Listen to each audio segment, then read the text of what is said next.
my name is Morgan Malmquest and I'll be your host this week. Our first video is over the salt mines in Hutchinson, Kansas by Ben Denton and Tyler King.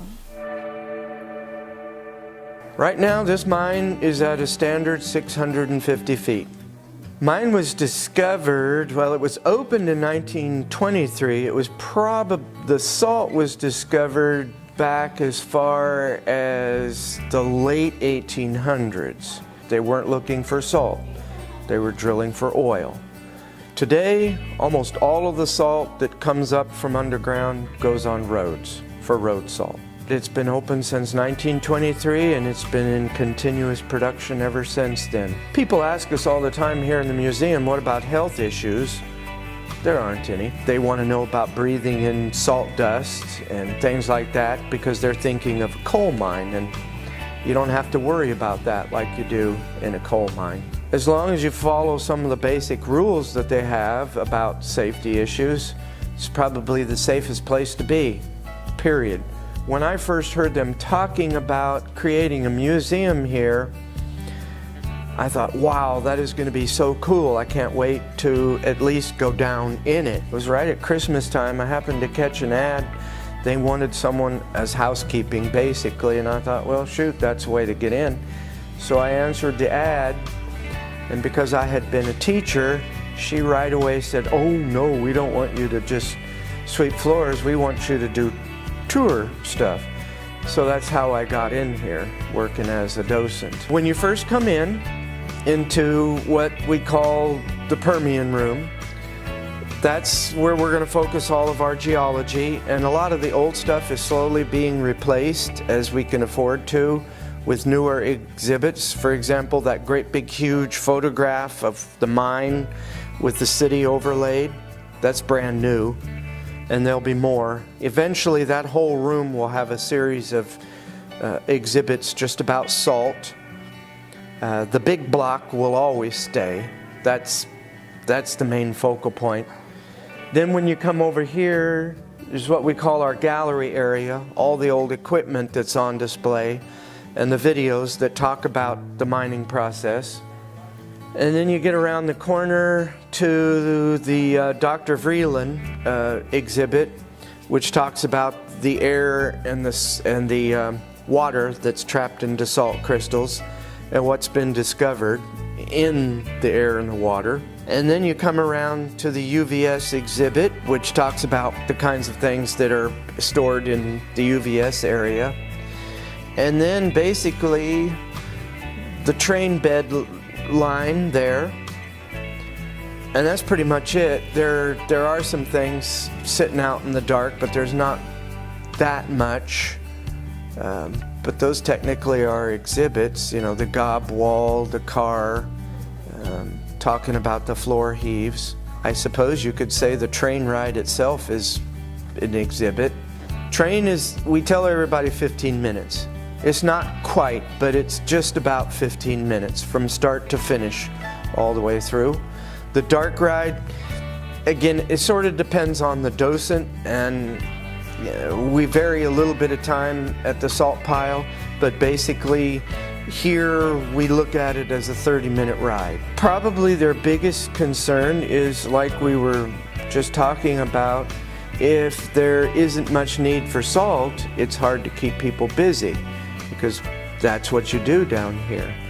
And so if there's not much demand for salt and the storage shed up there topside is full, then unfortunately you gotta lay people off. And that's what the manager right now is probably trying to avoid, because their shed is fairly full, and now that we're going on to summer, there's no demand for salt. So you've got to find things to keep people busy. For us here in the museum, it's kind of the same thing. During the winter, we're not that busy.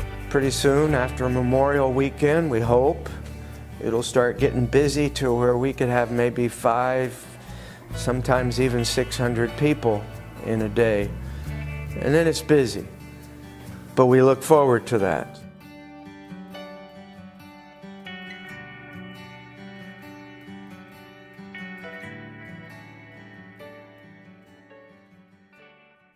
Our next video is Cold Juries and Sarah Wallace's investigation video for creative writing, filmed and edited by Shane Beatrice.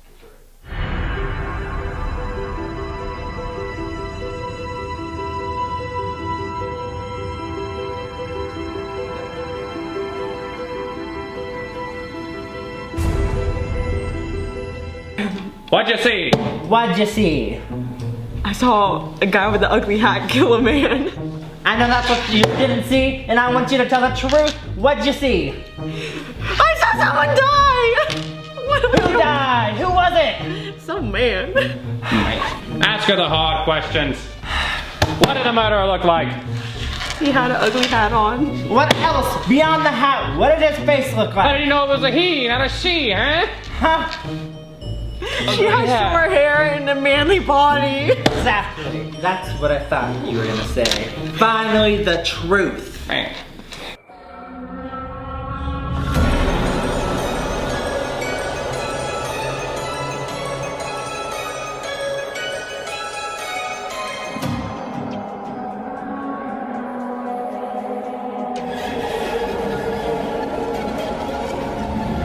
Why'd you do it? Why'd you kill the boy? To what? What are you talking about? What was the motive? Why did you kill him? Kill who? You can't just come in here, bring me in here, and say I killed someone. I absolutely did nothing. You just threw That's me in. exactly what I'm doing, and I'm gonna keep doing it until you tell me the truth. You gave me a hat, told me to come to the police station, and then you just start yelling at me? I know nothing. The hat looks great on you. Why'd you do it? I know it looks good on me, but I don't know what you're talking about. You killed the boy. Don't act like you didn't. Don't play coy with me. I know you did it. We have witnesses saying you did. That is completely false. What did they say? I highly doubt it. They said you murdered the boy, but we don't know why. There's no reason. I have no say, no nothing. That was bad. Like, that sounds like I did it. Arrest this woman. No! You're under arrest for the dumb boy. No, you know can't you make did me it. do this. You and your dumb hat. You did No. it. You're arrested. No, I didn't do anything. Who else is up for an interrogation? Because it's Just not you and your dumb hat. No.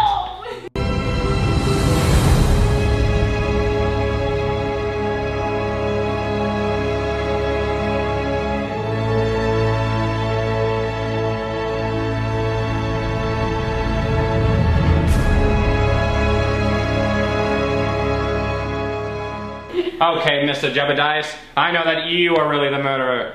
Why would you think I'm the murderer? I'm the one who's investigating this case. After inspecting the general store's receipt, we saw that you bought several tacky hats from their stores, the one matching found at the scene of the crime. Ah, they're not tacky, they're beautiful. They're the Givenchy. Look at this, tacky, it looks like Woody's hat from Toy Story. Ah! I didn't do it, and I don't know why you're thinking I did it. On Evan Harley's skin, we found the skin of a pasty white male. Oh, Lord, behold! No! Skin disease. Martin batching Evan Harley's meaty claws. I didn't do it. Yeah! It's off of me. Get it back. Ah! Hey, you wanna go outside? Yeah, sure. Awesome. Remember that time you stole my socks? No. I steal socks from everybody. It's kind of my hobby. Well, I remember that. And it was really, it sucked. Did it? I mean... Oh no! That's what you get for stealing my socks. Cole Jebediah's dreams was never found again. He never murdered for socks again. Some say to this day he still wears ugly Jesus-ass sandals.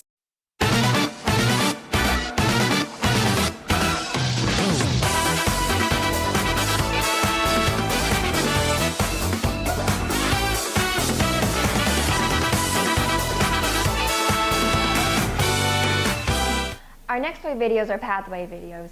The first one is a world language pathway done by me. The World Language Pathway offers 4 different languages to study. German, Spanish, and French 1 and 2 provide students with an opportunity to continue developing the 4 communicative skills in chosen languages with an emphasis on reading and writing. Students are introduced to authentic literature from a variety of sources and time periods. Students will comprehend more complicated texts and develop communicative skills through literary analysis.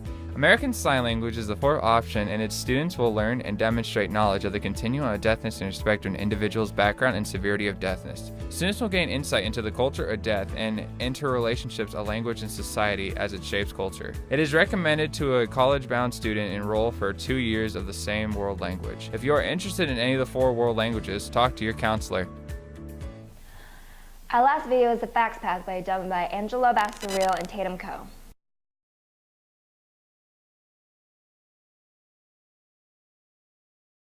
Crafts class thingamabobber. This class isn't only for the artists in the school, it fits anyone. The class actually does have some pretty cool hands-on experiences, including different projects such as birdhouses, little snowman, canvas projects, coil pots, tie-dye projects, and Christmas decor. I encourage students that are very artistic and are creative and would like to make cool things and hang things up to take my class. Nutrition and wellness. This class will give you plenty of hands-on experience.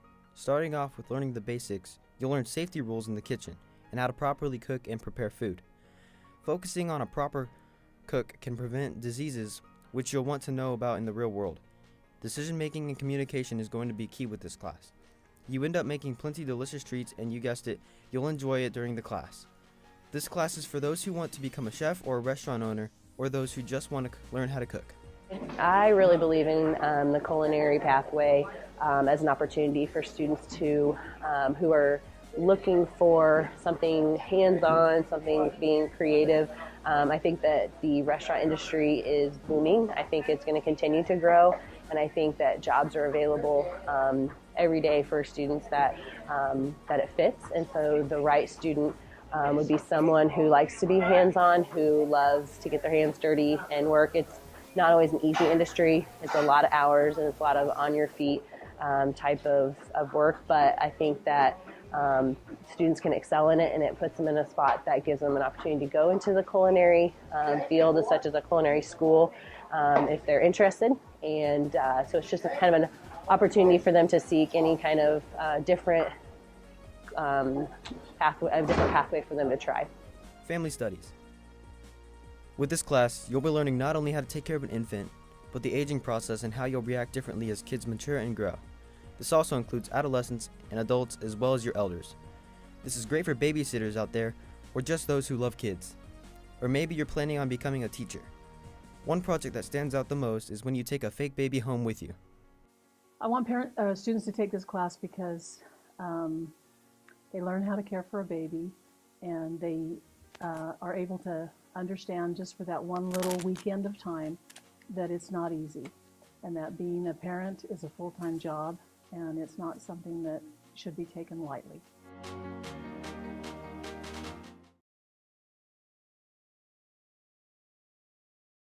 That's it for this broadcast. Remember to follow us on Twitter at DTV260, where there's a link to our YouTube with all of your favorite broadcasts. Tune in next week. Bye!